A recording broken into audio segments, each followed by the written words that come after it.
Today we are going to discuss the principles given by the fuel. I have already discussed near about 8 principles in the previous videos. You can go in the inbox and can check all the videos there.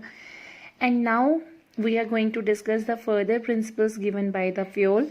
And the first principle that we are going to discuss today, that is principle of the scalar chain.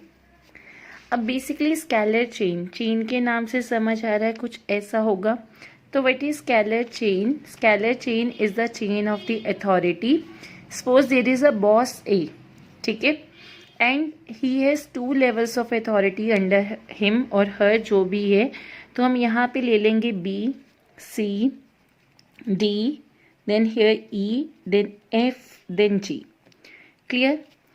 इसका मतलब क्या होता है scalar chain का? Let's take an example from your school.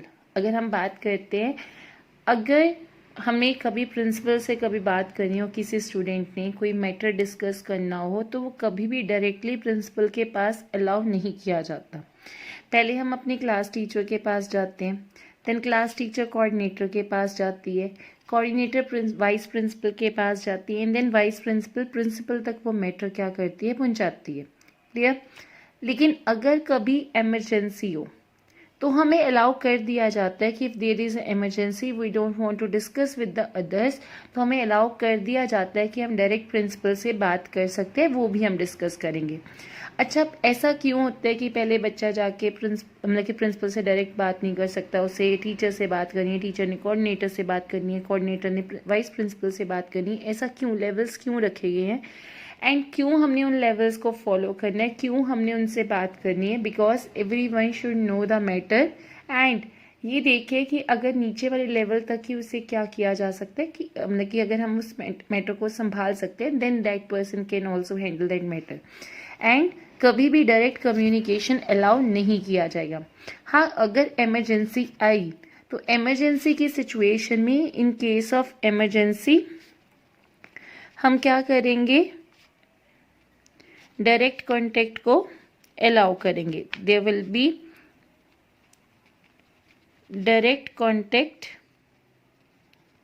Clear? तो ये direct contact को हमेशा क्या कहते हैं आप? गैंग प्लैंक कहते हैं. What is gang plank? It is a shorter route of communication allowed only in case of the emergency. It is a shorter route of communication. Clear?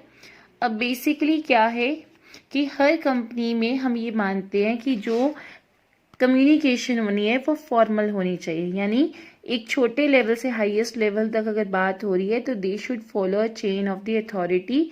तो जब हम बात करते हैं what is scalar chain, the formal lines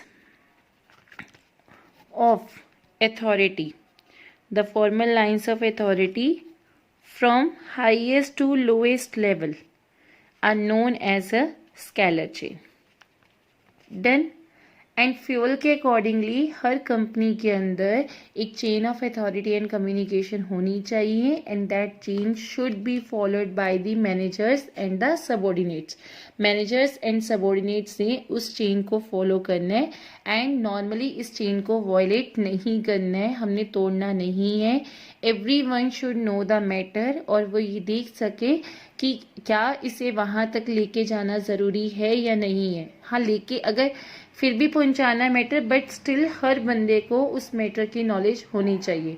हाँ, in case of emergency a worker can contact or a student can contact the principal directly. Worker factory के अंदर directly CEO या मैनेजर के पास जा सकता है, और स्टूडेंट डायरेक्टली प्रिंसिपल के पास जा सकता है if there is emergency. Clear? Now we are going to discuss our next principle for today, that is stability of personnel.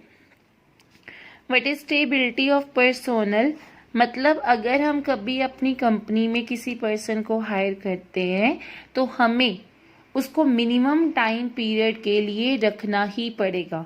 Worker should be kept, worker should be kept at there post for a minimum period of time. Clear?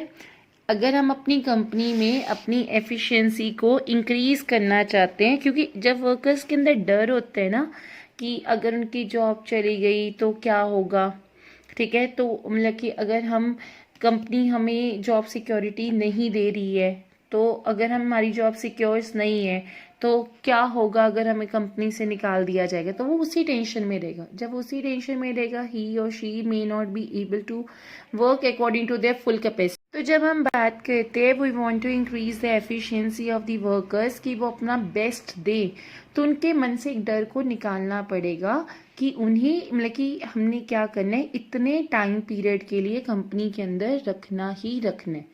तो हमने जब भी कोई if we want to increase the efficiency, तो हमें उनको job को क्या करना है, सिक्योर करना है। बिकॉज क्यों करना है सिक्योर, क्योंकि अगर इंस्टेबिलिटी है कंपनी के अंदर, तो उससे क्या क्रिएट होगा, it will create the insecurity among the employees and they will look for a new job, for a better job.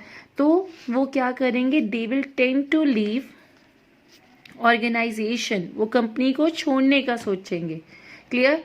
और जो भी आपने रिक्रूटमेंट किया, आपने वर्कर को सर्च किया एड वगैरह देके, वो सारा क्या हो जाएगा, आपका फेस जाएगा। आपको दोबारा से ऐड देनी पड़ेगी, आपको दोबारा से उसे सिलेक्ट करने के लिए सारा प्रोसीजर फॉलो करना पड़ेगा, फिर से उसको ट्रेनिंग देनी पड़ेगी। तो रिक्रूटमेंट का मतलब होता है सर्च करना एम्प्लॉयज़ को। जैसे हम न्यूज़पेपर के थ्रू ऐड दे के करते हैं ना कि इस जगह पे ये वाली पोस्ट खाली है तो इंटरेस्टेड वन कैन अप्लाई, तो वो रिक्रूटमेंट होता है। फिर सिलेक्शन का मतलब उन्हें सिलेक्ट करना है, तो कुछ एक्सपर्ट्स आएंगे, उनको भी पे करना पड़ेगा। एंड ट्रेनिंग, ये कॉस्ट क्या हो जाएगी, हाई हो जाएगी। तो इट्स बेटर कि कंपनी क्या करे, स्टेबिलिटी ऑफ पर्सोनल को फॉलो करे। नाउ द नेक्स्ट प्रिंसिपल जो करना है, that is principle of initiative. Now, what is the principle of initiative? Initiative means first step with self-motivation. First step with self-motivation. इसमें क्या होता है, वर्कर्स को इनकरेज करना चाहिए। Workers should be encouraged to give suggestions, कि workers अपने क्या करे, सजेशंस दे कंपनी में। एंड दोज सजेशंस, ऐसे सजेशंस जिससे कंपनी की कॉस्ट कम हो जाए, कंपनी के प्रॉफिट्स बढ़ जाए, कंपनी में टाइम क्या हो जाए, रिड्यूस हो जाए उस चीज़ को करने का, उन्हें क्या करना चाहिए, उन सजेशंस को रिवॉर्ड देना चाहिए। That suggestion must be rewarded. Her company में एक एम्प्लॉय सजेशन सिस्टम होना चाहिए, जहाँ पे ऐसे सजेशंस या इनिशिएटिव जिससे कंपनी की कॉस्ट कम हो गई है, उस सजेशंस को रिवॉर्ड देना चाहिए। नाउ द नेक्स्ट प्रिंसिपल जो हमने करना है, that is spirit corps. What is principle of spirit corps, इसका मतलब क्या होता है, हमने मिलके काम करना है इन अ टीम। तो ये करते हैं हमेशा टीम एफर्ट्स को प्रमोट। देन अब इसमें क्या होता है कि इन ऑल दी कन्वर्सेशन, जब भी एक मैनेजर अपने वर्कर्स से बात करे, तो उसे टीम स्पिरिट को हमेशा क्या करना चाहिए, इनकरेज करना चाहिए। तो he should use the word we instead of the word I, तो उसको आई को रिप्लेस करना है विद द वर्ड वी, कि हम कर रहे हैं। तो इससे क्या होगा, एक ट्रस्ट क्रिएट होगा। It will create a feeling of the mutual trust, it will create the feeling of the belongingness. And आपका एक और फायदा होगा, and note it down, this is seriously one of the important line. तो ये line है क्या, और इवन केस स्टडीज में आती है। अगर आपने इस प्रिंसिपल को फॉलो किया, फॉलोइंग दिस प्रिंसिपल, कौन सा प्रिंसिपल है, spirit corps, following this principle will increase the coordination, clear, and minimize the need of using the penalties, कि आपको पेनल्टीज़ को यूज़ नहीं करना पड़ेगा, क्योंकि आप टीम में काम कर रहे हो। जब आप टीम में काम करते हो ना, जैसे सपोज एक वर्कर है, एक मैनेजर है, उसने अपने ना 10 वर्कर्स को एक टीम बनाई, उसने 10 वर्कर्स को टास्क दिया कि आपने मिल के, ठीक है, एक टीम में आपने क्या करना है, 40 वाटर प्योरीफायर्स को बेचना है। ठीक है, तो हर वर्कर ने उठा लिया कि हम 4 वाटर प्योरीफायर बेचेंगे। अब इसमें एक वर्कर था ए, उसने ना एक वाटर प्योरीफायर बेच दिए, उसके 3 रहते हैं, उसका एक्सीडेंट हो गया एंड रिजल्ट क्या हुआ कि उसके एक्सीडेंट की वजह से ये 3 वाटर प्योरीफायर नहीं बेच पाया। अगर ये 10 वर्कर्स एक टीम में काम करे तो जब उनके एक टीम मेंबर को कुछ हुए तो उन्हें क्या करना चाहिए था? मिलके काम करना चाहिए था। नॉट फॉलोइंग दिस प्रिंसिपल, उन्होंने फॉलो नहीं किया स्पिरिडी कॉर्प्स को।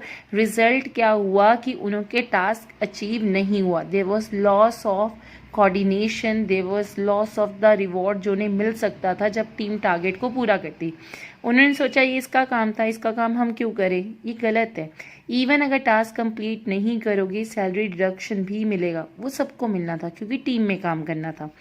अब अगर आप टीम में काम करोगे तो पेनल्टीज नहीं लगेगी। आप इसके 3 थे, कोई भी मिलके बेच देते तो उससे क्या होता, रिवॉर्ड आपको मिलने के चांसेस ज़्यादा हो जाते।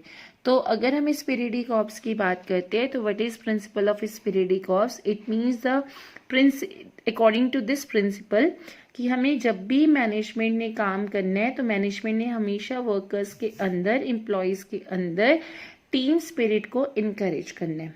क्लियर? अदरवाइज हम अपनी जो ऑब्जेक्टिव्स है, जो हमारा गोल है, हम उसे अचीव नहीं कर पाएंगे। नॉट फॉलोइंग दिस प्रिंसिपल, अगर हम इस प्रिंसिपल स्पिरिडी कॉर्प्स को फॉलो नहीं करते हैं, there will be loss of coordination. And following this principle means we are able to achieve the target and it will also minimize the need of using the penalties. हमें penalties नहीं लगेगी, fine नहीं लगेगा। Then now we are going to discuss our next principle, that is principle of the centralization and decentralization.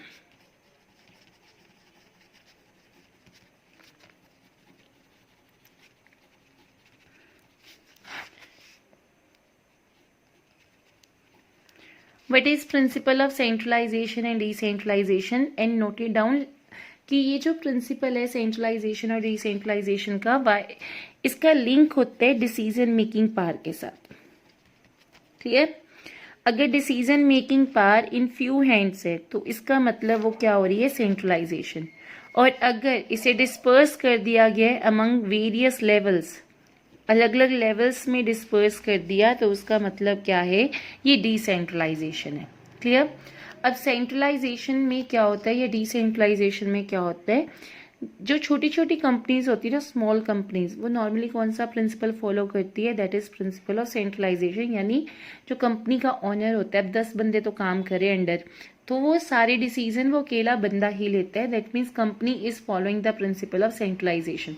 लेकिन रिलायंस जैसी company जिसमें इतनी मतलब कि वो ऑल ओवर द वर्ल्ड फैली हुई है, अब सारे डिसीजन मुकेश अंबानी तो अकेले ले नहीं सकता। हाँ, इंपॉर्टेंट वो लेगा, लेकिन स्टिल कुछ डिसीजन लेने की पार वो अपने ब्रांच मैनेजर को क्या करेगा, शिफ्ट करेगा कि आप उस एरिया के ब्रांच मैनेजर हो, आपने मुझे प्रॉफिट अर्न करके देना है। You are running your independent unit, you are solely responsible for your business, आपने मुझे प्रॉफिट अर्न करके देना है। That is the concept of decision making power कि हमने डिस्पर्स कर दी। जब अगर हम बात करते हैं कि जो लार्ज कंपनीज है they follow the principle of decentralization, और जब हम बात करते हैं जो छोटी कंपनीज होती है they follow the principle of centralisation.